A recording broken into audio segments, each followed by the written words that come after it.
But of course, Friday saw some fireworks coming out of the White House Oval Office. Good stuff. Have a listen to this.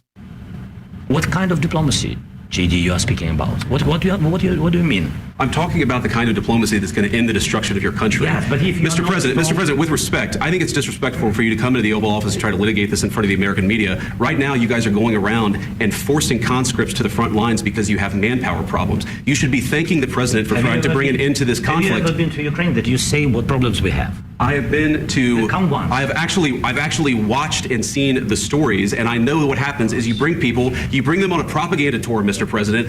Do you disagree that you've had problems bringing people into your military? And do you think that it's respectful to come to the Oval Office of the United States of America and attack the administration that is trying to prevent the destruction of your country? A lot of questions. Let's start from the beginning. Sure. First of all, during the war, everybody has problems. Even you, but you have nice ocean and don't feel now, but you will feel it in the future. God bless. You don't know that. God bless. God bless. You will not have war. Don't tell us what we're going to feel.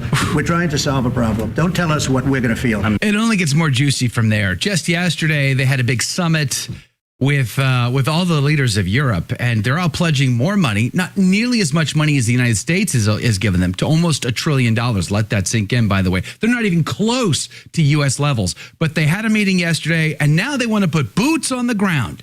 They want to put boots on the ground. UK forces on the ground. Could they be fighting and dying? I don't know. It might happen. Speaking of conscripts, Mike Koeniger, good friend of the show, scallywag and press gang leader of the Coast Guard, Mike Koeniger's on the team. Good morning to you, Mike. Thanks for hanging out. Never had to impress somebody into the Coast Guard show. The press gangs. The press gangs. Oh my heavens. And by the way, if you want to see something really interesting, go on YouTube and look for it. I mean, the evidence is there. Lots of they have film of it actually happening, and it is not pretty. And so this is not a draft, folks. This is literally people going out in trucks, rounding men up and taking them to the front lines to fight. But Joe, I think our friend Zelensky overplayed his hand, and Donald Trump called him on it and said, "You have no cards, buddy. Listen, he apparently they had a deal, and then when they came out in front of the press, he decided it was a good time to go ahead and put on a show for the press, which he did. He certainly did do it. But I think there's some deeper issues. First off, I suggest everyone, instead of watching your talking head, talking about this on the TV or on your news channel, go watch the entirety of the press conference from beginning to end, and you see a much different picture than what the media is portraying right now. President Trump and Vice President Vance were very patient with Zelensky. He came out using pejoratives towards Putin, which is probably not a good sign that you're really willing to go to peace talks and go to the table and start to discuss these issues. And they let him get away with that. And he went on bloviating about multiple things. And then finally he crossed the line, Joe, where you showed the highlight or played the highlight for our radio audience here just a few moments ago. But this was a skillful misplay by Zelensky, a man who, by the way, went out and campaigned for the Biden administration during the elections. You backed the wrong horse, buddy, and now has to deal with a much different that was great, president. Wasn't it? Oh yeah, and yeah, by the way, you know, here's the thing. Here's the little bit of information that I find that most people don't realize is that what we saw was this press conference in the Oval Office, but there was 40 minutes before one single camera was invited into the room where they were going back and forth. And here's the catch. And I want to play another clip from Marco Rubio, because he explains that this deal was in their best interest because it would have locked America in to a financial interest in Ukraine's future, which would have given him better bargaining power. But that could have been signed. He never needed to come to the White House to do that. Have a listen to this. For the last 10 days, in every engagement we've had with the Ukrainians, there's been complications in getting that point across, including the public statements that President Zelensky has made. But they insisted on coming to D.C. This agreement could have been signed 5 days ago, but they insisted on coming to Washington. And there was should have been a very clear understanding. Don't come here and create such scenario where you're going to start lecturing us about how diplomacy isn't going to work. President Zelensky took it in that direction, and it ended in a predictable outcome. So they came on the premise that they were going to sign this mineral deal.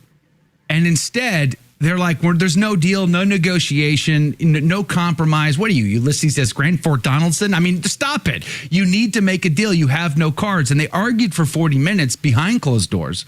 Then the cameras are brought in, And then they're arguing again. And Donald Trump actually said as part of that, towards the end of it, he says, I'm glad that America got to see this. He thought that was very important. It almost seemed like it was intended to come out in front of the world so that everybody would know that this whole idea that America is not cooperating with the Zelensky regime to help bring about peace was all just not true.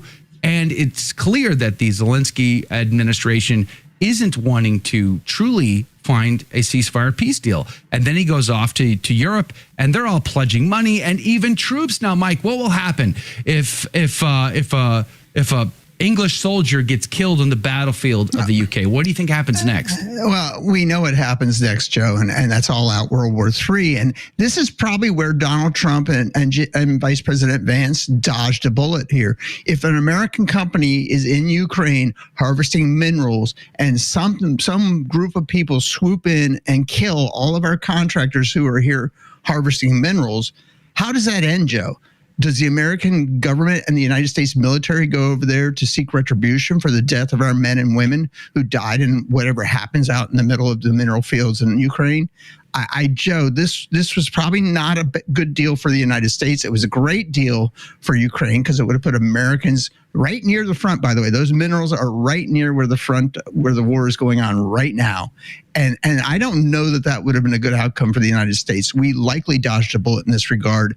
And that is the one insight I have that I'm not hearing in the major media today is nobody is saying, hey, wait a minute. We were going to put Americans near the front lines, regardless of whether they're minors or not, Joe, it's immaterial. An American citizen is an American citizen. And if some foreign belligerent kills American citizens, then we have a serious issue here. So it's no different than the British saying they're going to put troops on the front lines, which that's irresponsible, Joe. We're getting ready to go towards peace talks here. Putin is obviously willing to discuss it. Trump was asked by the media during this press conference if he'd spoken with Putin. He said he had.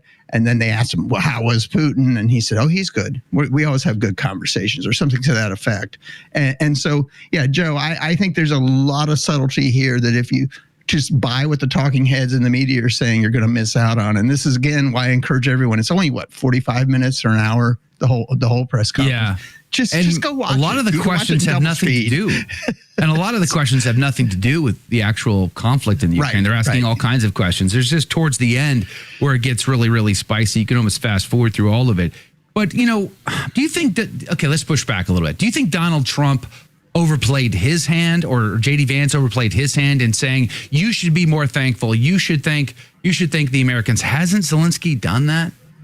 Not really, Joe. He comes out like a petulant child demanding more. You gave me ice cream yesterday. You gave me ice cream for breakfast. You gave me ice cream for lunch, but you're not going to give me ice cream before supper? What's wrong with you, Pop? Yeah. And we all know who that ends, at least those of us who've raised kids. It doesn't end well if you keep giving the kid ice cream. So he was a petulant child. And, one of the insiders in our group said, President Trump put him in timeout. And I think most of us responded that was appropriate to put Zelensky in timeout. You can come back when you know how to act. He was ungrateful, Joe. And when you're ungrateful, particularly to an administration that you've been antagonistic towards before they were elected, how's that going to end up? And remember this, Joe, this is a Queens, New York deal broker who literally wrote the book called The Art of the Deal. This guy knows what he's doing. And sometimes you have to play hardball with people like Zelensky who think they're entitled.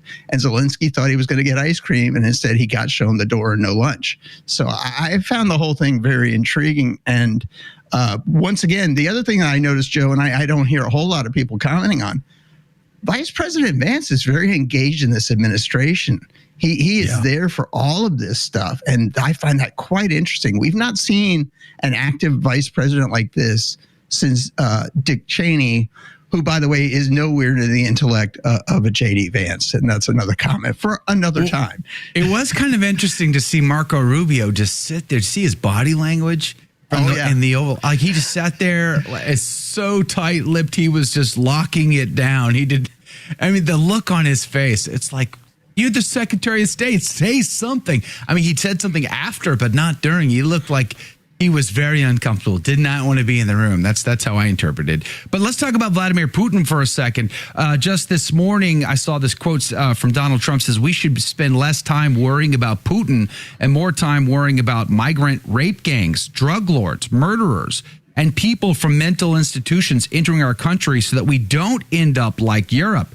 It seems like Europe and their little summit that they had, they don't even seem to understand the severity of their own situation, and they're just wanting to perpetuate this conflict here. It just seems like tone deaf to me. There are serious issues, serious problems, and the West is ignoring some of these serious problems. I mean, I talked recently with the Catholic Unscripted crew about the rape gang situation in the UK. It's a tragedy, and there seems to be a double standard there. Do you see that also with these like sort of European elitists? Oh, of course, Joe. And I watch all this with a great deal of intrigue. Number one, we still send aid to a lot of these countries, and maybe not financial cash aid, but we have American soldiers stationed throughout many of these countries providing part of their defense systems. Maybe the big win out of all of this, Joe, is if we bring those U.S. troops home and we reduce our costs in Europe defending Western European countries that are in the top 10 richest countries on earth. Number one. Number two, Europeans need to be worrying about what's going on in their own homes. They're suppressing speech. They're suppressing human rights. They are allowing unfettered immigration into their countries. And Joe, I can understand why Germans are like this. They feel guilt over World War II.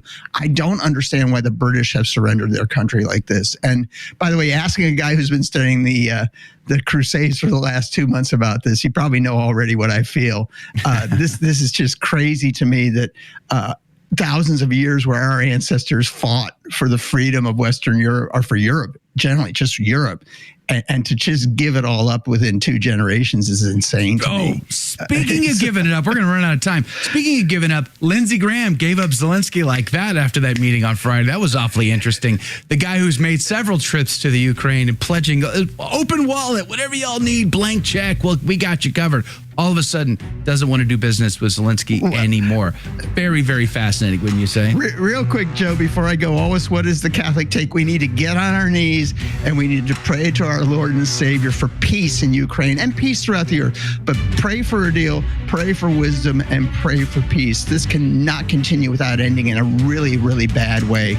And I want my son and my grandchildren to grow up in a peaceful world, just as you do, Joe, and every Catholic does. Did you like that video? It's okay. You can admit it. It's perfectly fine. Hey, we cover the big stories of our day, from inside the church to outside the church to all points in between, and we do it from a Catholic perspective. It's called A Catholic Take.